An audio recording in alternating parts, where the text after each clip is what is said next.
You are next, my dear, and this time... Don't be scared. Don't be scared, and if anyone would like to translate and Alice would like to speak in French, you're welcome to do so. Or you could translate yourself. So you have talked about, with your charcoal drawings, once it's done, it's done. There's no room for mistakes. So tell us what that's about. In this series of drawings, I wanted to have some rules, like about time. For example, I wanted to say to myself, okay, you have this time to do this, and I was looking for an intensity, and when I said when it's done, I didn't want to go back to that drawing. I just wanted to be enough present at the moment to do the best, how to say, to kind of meditation, not to listen to thoughts, oh, this is going to be loved, oh, this is going to be rejected, oh, I should do that. Try to if I have thought about a doubt I try not to listen to them, to accept them, but just, okay, if you fail, you fail. And these techniques with charcoals, like, I use the edge of the charcoal, so it's very sharp, like knives. And first, when I tried seeing, I couldn't go back. So it was like a knife, and it was too late. So I said, okay, so you have to stay focused. And I'd like this idea to accept that if I'm not there, it's not really what I want to show. Like when you how to say, to find the how to say that. Not to try 10 times, okay, I got it, but just have the right, I mean, I try to go there, it's a motivation to, with the less I can, express the more that I can, so it was the idea of, okay, tomorrow I will correct it, but I say, okay, you're here, you're present, I want to live as well, to be here in the present moment, and what else I could say about no place for mistake. Yeah, I mean, of course, always I can welcome the mistake, but I can decide not to keep this drawing because I was somewhere else. Good. Thank you. So, for Mitch and Omar as photographers, I have a kind of a couple of questions that are related to both their work. So, Mitch, you wrote that you wrote about capturing the artist on the sidelines and out of the spotlight. And Omar, you wrote about an instant or a reflection of your own life captured in your photographs. And Ken actually talked about capturing epiphanies, either in performance or in portraiture.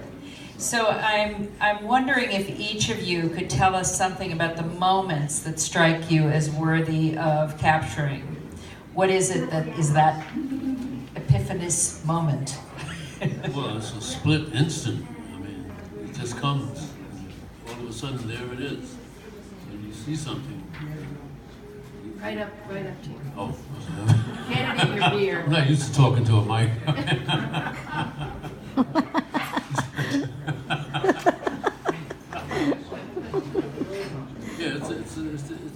Oh, there I go again. It's the moment that you catch. That's what they say, you know. That's what I try for, to catch that moment. I have to, try to catch it as it comes right there. Be aware of it, you know. Excuse me, Michael. Well, going on to this one and you take that. No respect. Melanie. On what Omar said about catching the moment, you also have to be familiar with the music. I don't want to simplify this, but you have to be familiar with the person you are photographing. It could be very much like photographing a football game at times. you're not going to get good pictures of a football game if you don't know what the hell the game is about. And you're not going to get good pictures of musicians on stage if you don't observe them. You don't run into a club or into a concert hall and then start shooting recklessly. It pays to shoot, wait a while, see what they're doing, see how they move, and then once you become accustomed to what they're doing, and if you've got a knowledge of the music they're playing, then you can capture moments like that. Myself, I will do stuff like that with people performing, but I honestly prefer to photograph musicians when they're not on stage. Because if you look, and that's part, I've been doing that for years, I've been doing that for decades. But these days, everybody has a camera. Everybody has a camera on their phone. Photographers all have digital cameras, and we're annoying as hell. Because you come to a show or you're performing in a show, and it's down the front like crickets. And it's gotten to the point where they limit the amount of time photographers can take pictures because of the damn noise, and I appreciate that. But at the same time, it sort of ruins it for the rest of us, because I don't think I can say what needs to be said in one set, or one tune. I need to, as I say, you need to watch the musician and get a feel for it.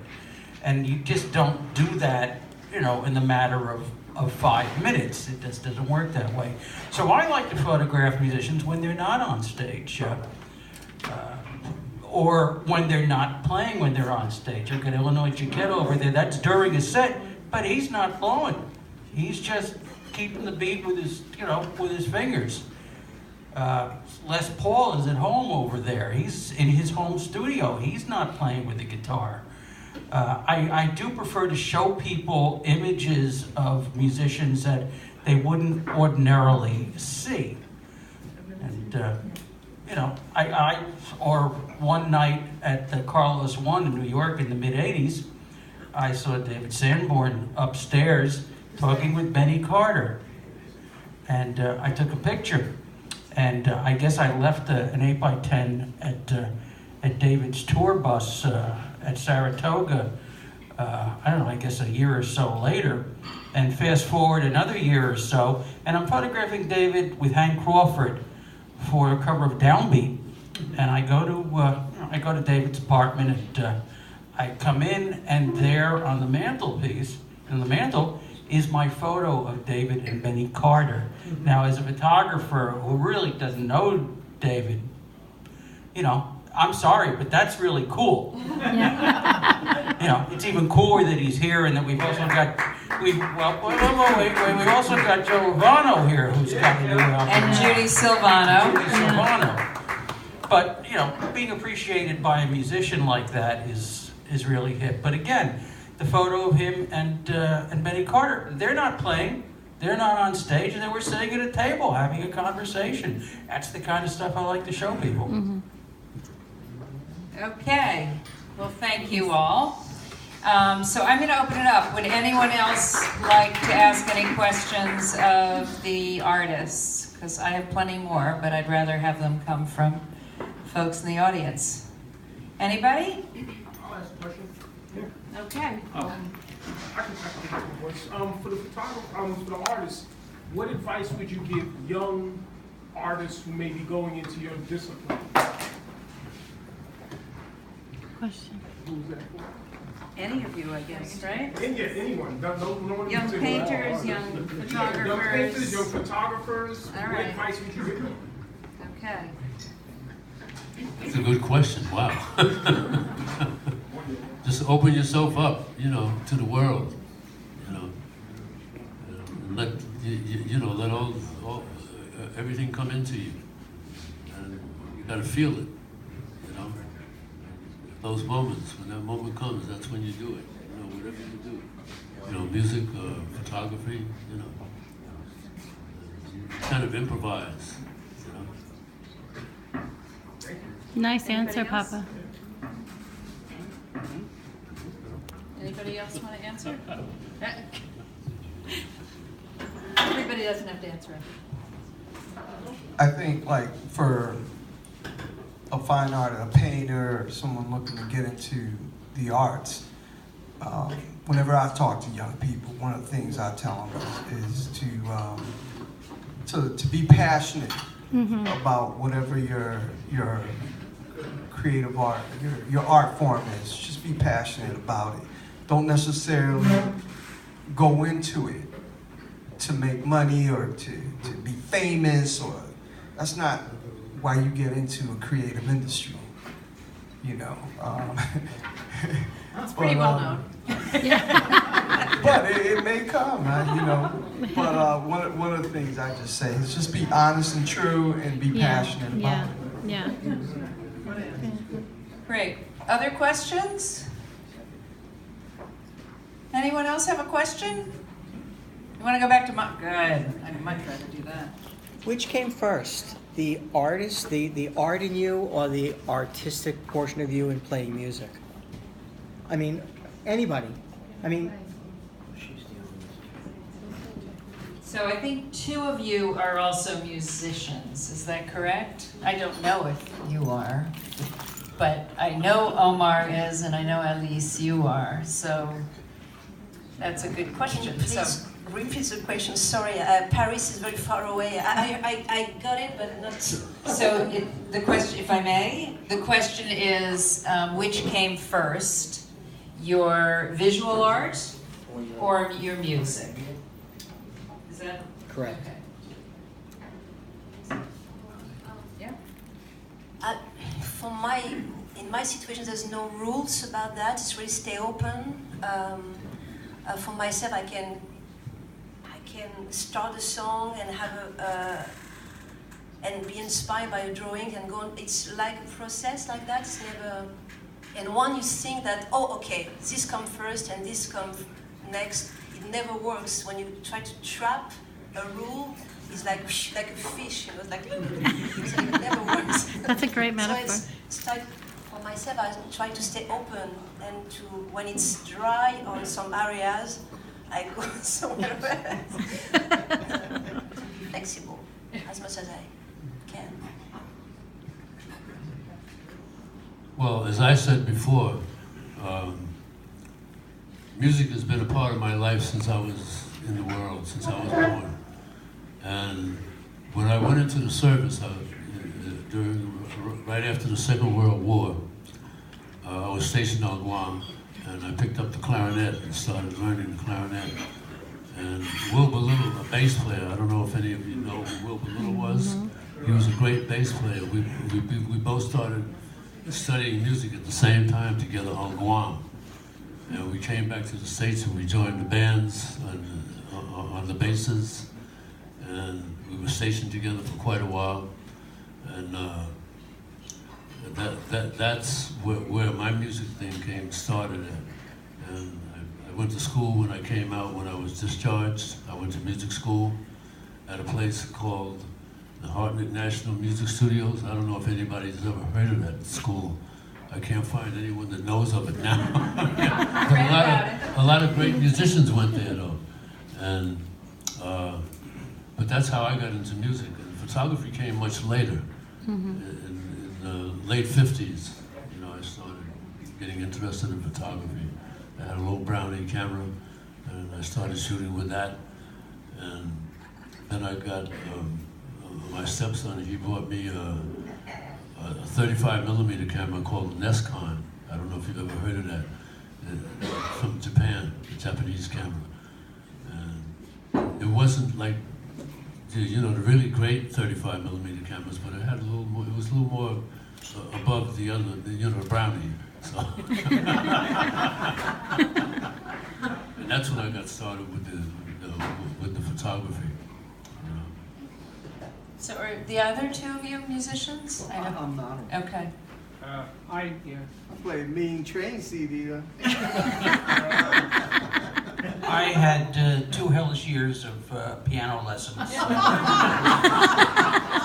think when I was 6 and 7.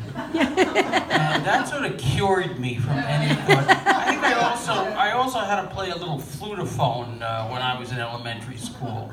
But that sort of showed me how really difficult. I can still not figure out, you know, the left and the right hand on the piano. You know, I can barely tie my shoe with one hand. So that's, you know, but it's really difficult. You know, anybody can go hear a musician and if they're having a bad night, say, oh, they didn't play good. And it's like, whoa, you know, look how many fingers they got. Go look at that stuff and if it's written out on a manuscript and you'll see just how really difficult this is. And as far as which came first, they both came at the same time. I always had a camera as a kid. I had one of those little Brownie Starflex cameras. And then after that, I had a Polaroid or two. And then eventually, I got myself a Yashica TLE. And I guess I was about 13 or 14. And then when I went into high school, I started taking pictures for the school paper and what have you.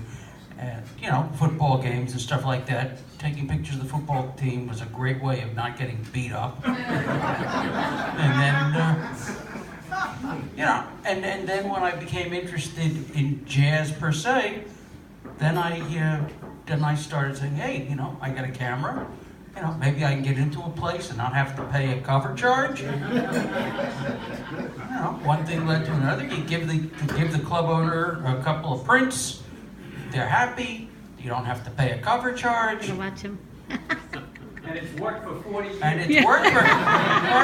Well, actually, this club owner approached me to take pictures. I didn't approach him. So, Dave, you had a question. Yeah, you brought up the idea of that epiphany, that moment that you're trying to capture of the musicians playing. Now, as artists, as photographers, when you recognize that epiphany in the sense that you relate to that it creates an epiphany in you, or, I mean, this is kind of an unanswerable question because you sense an epiphany happening on stage with the musicians playing. That moment when, you know, which may or may not be an epiphany for them, but it's something that lights you up, that inspires you to somehow turn that moment into an epiphany by your work. So I don't know if there's a question in there somewhere. I don't know where exactly it is, but it's about. I'm really interested in the epiphany, that moment when. I think that's more of a question of that has more, I think, to do with the process. And like for me, you can't orchestrate it. It happens very organically. So, you know, I'm creating artwork, for example, painting, and as a painter, I'm constantly stepping away, taking a look, and getting back at it.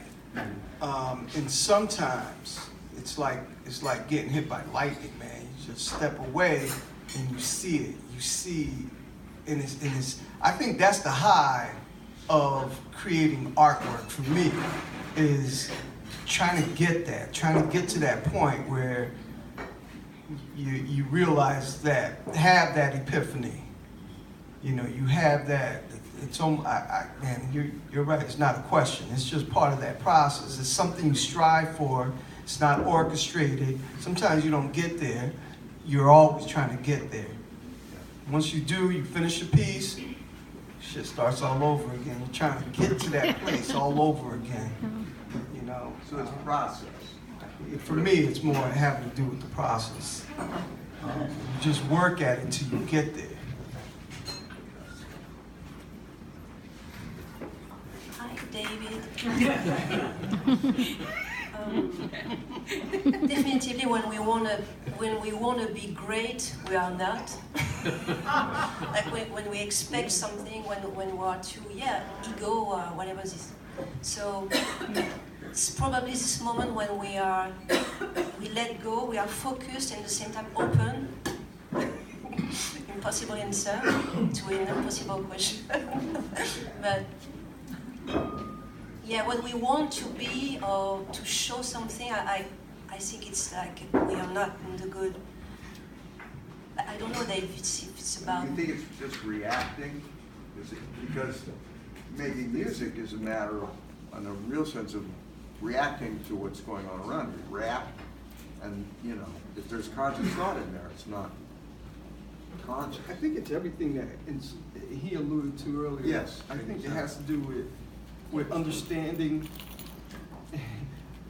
It has, I think, to do also with understanding your subject, understanding where you're at, what you're creating, and then being open to those influences and inspirations that maybe the music, those conversations happening in the country. You know, it could be a multitude of things that come together, you know. But I think one of the things is being honest and true and being vulnerable. Getting to that place where you just lay it on there, and then with no intention of selling, with no intention of creating some masterpiece or something that'll go with somebody's curtains or some shit like that. You know, it's just creating some work that is true, is honest, and in my case, embodies, you know, the spirit of jazz music.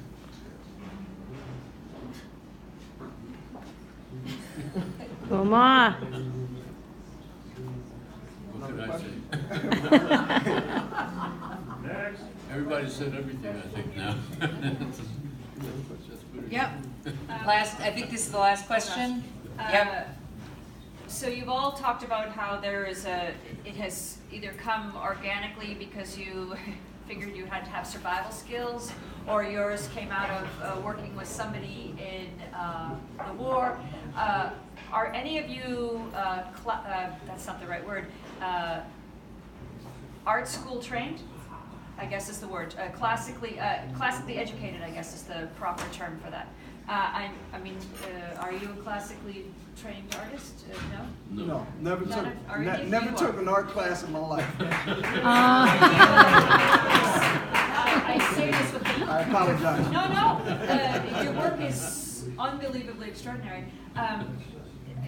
Is there a little bit of graffiti art in there? I mean, it's to me, that's what I see a little bit, but I would say so. I think graffiti is actually taking trips at an early age to New York City, to Brooklyn, to visit family. I think back then in the 70s, that was like my initial introduction to art. Was seeing all this paint splattered on walls and names, and I dug it. You know, I was always intrigued by it. And the other thing I love that, if you really look at my art, really incorporates, is this layering. This positive and absence of color in the same use, you know, and that really comes from. You ever see like in New York, they'll have like a poster, Joe Lovano concert coming, and then they tear it off to put up the next concert, David Sanborn, and then they tear that off to put up another, but there's residue of each. And to me, I was always intrigued by what's underneath there. And you may not even identify, but there's a little bit of 3 shows ago showing, and it's that curiosity. And some of that curiosity is what I'm trying to create in my work, where I'll paint over and over and over, but leave a little residue there for people to say, what the hell was there beforehand? That's great. It's like the subconscious. That's nice. You are classically trained? In music, in classical piano, and it's funny because all the...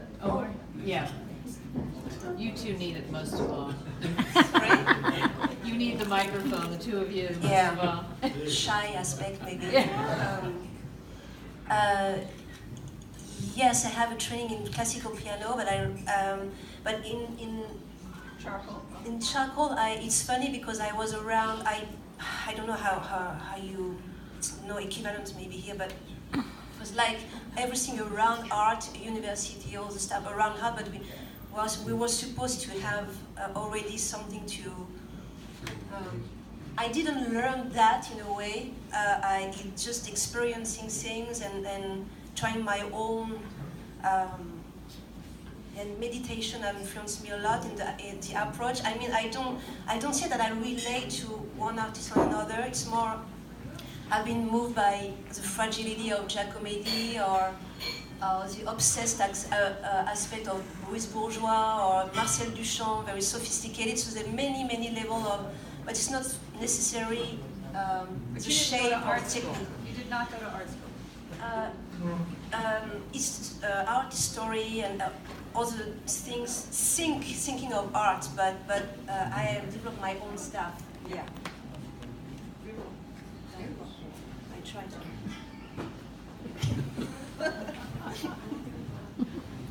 Omar, did you go to art school? I went to music school. Yeah. That's art.